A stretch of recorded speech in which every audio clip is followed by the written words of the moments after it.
Diputado presidente, diputadas y diputados amigos, señor secretario, muchas gracias por su presencia en este mandato de ley.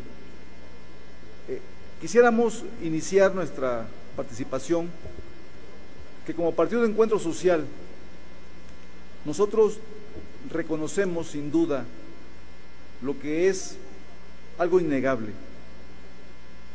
Hay una reforma hacendaria fiscal que permitió ampliar la base tributaria, que era un anhelo de los órganos colegiados en materia de fiscalistas reconocidos.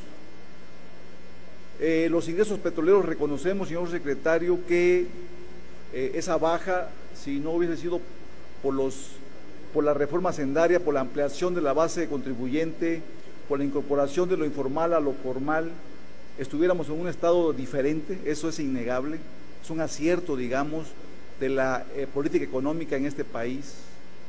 Lo que también es innegable es, y hay que reconocerlo, que si la economía es la ciencia que estudia los recursos en su término práctico, si la economía es la ciencia que estudia la producción, la distribución de bienes y servicios para satisfacción de las necesidades humanas y por supuesto la generación de riqueza, nos estamos quedando corto en un concepto económico básico, porque somos la voz de los que no tienen voz.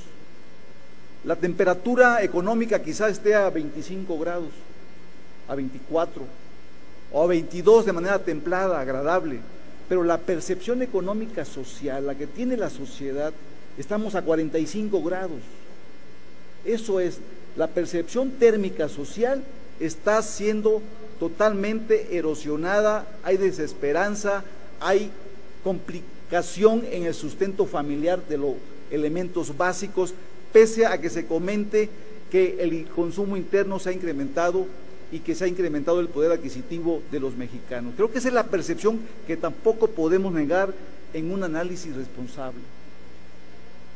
En ese contexto, y reconociendo que hay elementos externos en la economía, ¿verdad?, queremos preguntarles a usted, señor secretario, ¿cuáles han sido los factores o pilares desde su punto de vista que han sostenido y dan viabilidad económica nacional? Creo que ahí está el secreto. Reconocemos que hay elementos, la salida del Reino Unido de la Unión Europea, la caída de los precios internacionales del petróleo, el proceso electoral mismo de los Estados Unidos, que han pegado a la paridad del peso. Nosotros queremos saber desde su punto de vista, que además reconocemos con toda seriedad, si esos pilares, cuáles son y hacia dónde vamos. Por su respuesta, muchas gracias.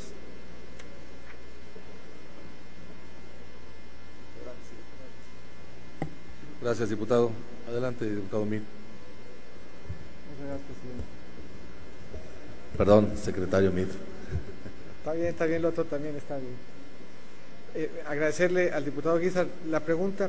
Yo creo que toca a nosotros, en este momento complicado, ayudar a echarle agua fría a esa calentura térmica que todos estamos sintiendo. Y la mejor forma de echarle agua fría es conducir, como aquí se ha hecho, un debate serio, un debate responsable, alrededor de lo que es muy importante para la vida del país, que es su paquete económico. Yo creo que aquí hemos acreditado todos, no solamente voluntad, sino compromiso de que el país tenga el año que entra el mejor paquete económico posible, en un entorno muy complicado, pero en un entorno también en donde se ha hecho mucho, en el Ejecutivo y en donde se ha hecho mucho desde el Congreso, para que tengamos los mejores instrumentos para preservar nuestra capacidad de crecimiento. Una economía crece por cualquiera de diferentes razones. Crece porque crece el gasto, y ese tiene un límite que hoy hemos alcanzado. Crece porque crece el consumo, crece porque crece la inversión o las exportaciones. Y lo que nosotros vemos hoy en México es una economía que tiene un crecimiento balanceado en términos de los sectores que lo impulsan. El más importante, y es un tema que hay que aquilatar, porque atrás de él está mucho trabajo compartido, mucho trabajo coordinado, es lo que vemos que está pasando en el mercado interno. Por mucho tiempo se dijo que México era una economía que tenía un crecimiento desbalanceado porque descansaba fundamentalmente en las exportaciones.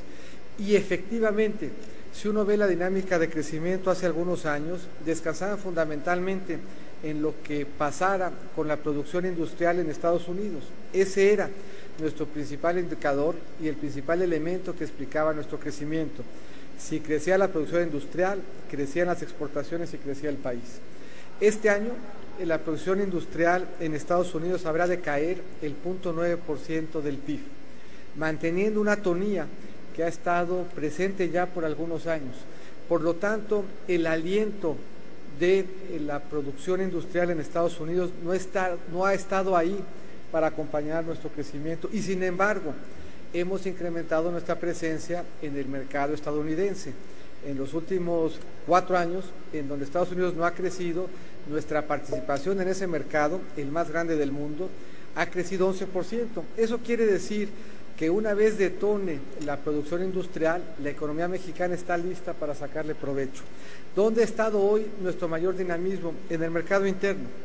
Y ese mercado interno solamente nos da dinamismo si se genera en el empleo, si se acompaña de un crecimiento en el salario, si se acompaña a las familias de los espacios de crédito para hacerse de vivienda, para apoyar sus decisiones de consumo, para acompañar sus decisiones y su impulso empresarial. ¿Qué vemos hoy? Vemos ese empleo, vemos ese crecimiento al salario, vemos esa evolución positiva del crédito, vemos un crecimiento muy importante en las ventas del ANTAD, 4.1%, el mayor incremento desde el 2006. Vemos un crecimiento en las ventas de Walmart, 5.6%, el mayor desde 1998. Vemos un crecimiento en las ventas de autos. Hoy es un mal día para celebrarlo, con cargo a que es el día sin automóvil, pero estamos contentos de ver un crecimiento de 19.6% anual, el mayor crecimiento en los últimos 16 años. Y lo vemos así expresado en un crecimiento del PIB no petrolero de 3% durante el segundo trimestre del 16, del sector servicios 3.2%, del sector agropecuario 3.8%. Si nosotros pudiéramos corregir por el bajo dinamismo de la producción industrial americana y si pudiéramos corregir por lo que ha venido aplazando en la plataforma energética, en la plataforma petrolera, estaríamos observando crecimientos muy cercanos al 4%. Solamente corrigiendo la plataforma petrolera estaríamos observando un nivel de crecimiento del 3%. Esto es, el crecimiento está ahí, la economía mexicana es competitiva, la economía mexicana tiene capacidad de aprovechar un mejor entorno cuando este mejor entorno llegue, pero para que podamos hacerlo tenemos que darle a la economía mexicana certidumbre, responsabilidad en el manejo de sus finanzas públicas, porque una economía mal manejada, a una economía irresponsable, una economía que no ajuste el gasto en tiempo, una economía que pretende seguir gastando por arriba de sus ingresos, una economía que no reconozca la complejidad del entorno que la rodea, a esa economía, bajo ningún modelo y en ninguna circunstancia, le llega el crecimiento y por lo tanto lo que tenemos que hacer es preservar la que tenemos para que podamos aprovechar las oportunidades que juntos estamos construyendo. Gracias, secretario Meade.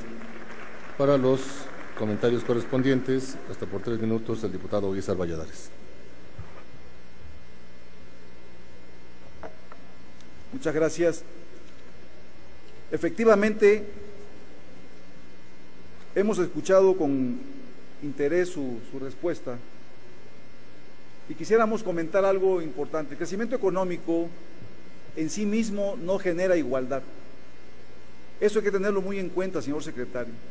El dar cifras estadísticas con crecimientos económicos en lo agropecuario, en el poder adquisitivo, si no lo cuidamos, que eso es lo principal, incrementar un poder adquisitivo real, si no lo cuidamos, este país puede caer en una explotación, pero con una gran riqueza centralizada. Es decir, si el objetivo de la economía es distribuir la riqueza, nos podemos quedar corto en ese anhelo de crecer por crecer. Cuidar los indicadores de la igualdad. Escuché en su participación primera en esta tribuna el crecimiento económico de 2.5, el consumo interno 3.5, transformar a Pemex, contribuyentes, más de 3 millones, participaciones a las entidades federativas, el 9% se incrementó, pero también es cierto, si no regulamos este crecimiento, hay más corrupción, hay más impunidad. Ahí está Veracruz, un estado donde la corrupción es, donde quiera que le toques y levantes una hoja de fiscalización, hay corrupción, hay impunidad. Ahí está Puebla, encubiertos con los APP, la deuda pública no es la que se maneja, es decir, no solo basta decir que estamos creciendo si tenemos a un país con desigualdad, con desempleo. Los retos son grandes. Nosotros, en torno al paquete económico, le queremos dar un comentario en materia migratoria. El discurso político es solidario del Ejecutivo Federal hacia la clase migrante, hasta ese fenómeno migratorio. Sin embargo, viene el paquete económico en cero con el famoso Fondo de Apoyo a Migrante. Los 300 millones de pesos que nos costó como Comisión de Asuntos Migratorios luchar con todos los grupos parlamentarios, rescatar, hoy vienen en cero. Tenemos que dar una visión diferente en el manejo de presupuesto a este problema, porque estamos viendo en este momento, señor secretario, Tijuana, Ciudad Juárez, Nuevo Laredo, tienen problemas graves que atender, propiciados precisamente por la falta de recursos presupuestales en materia migratoria. Hemos propuesto en esta tribuna para este asunto específico que exista un anexo específico para cada gasto, cada peso que se destina al fenómeno migratorio, un anexo en el presupuesto de gasto público federal, que se incorpore y se reforme para ello la ley de presupuesto y responsabilidad hacendaria. Son elementos que como ciudadanos interesados en el fenómeno migratorio creemos que podemos resolver un asunto de vital importancia para los mexicanos, toda vez que las remesas han servido para los equilibrios de las finanzas públicas y estamos hablando, de acuerdo al Banco de México, de más de 24,000 millones de pesos. Muchas gracias. Gracias, diputado Guízar.